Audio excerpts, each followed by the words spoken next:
Надо славы, честно скажу. Ну, что я от этого выигрываю? Я единственное, наоборот, ущемленность чувствую какой-то среди населения. Я не могу пойти, я не могу, как вы, пойти в ресторанчик, посидеть там, где-то налево сходить. Ну, не получается.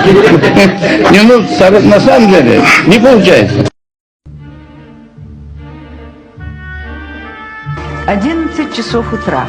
Под приветственные аплодисменты на площади появляется президент Сапармурат Туркменбашиев. Там, где появлялся Туркменбаши, всегда начинались гуляния. Вот на площади возле новой ткацкой фабрики еще только репетируют его приезд. Сейчас он спустится с небес, пройдет по живому коридору, что-то скажет и непременно оставит подарки. Я $5000 дам, чтобы вы хорошую форму еще обрели. Спасибо большое. Спасибо за то, что вы делаете. Спасибо.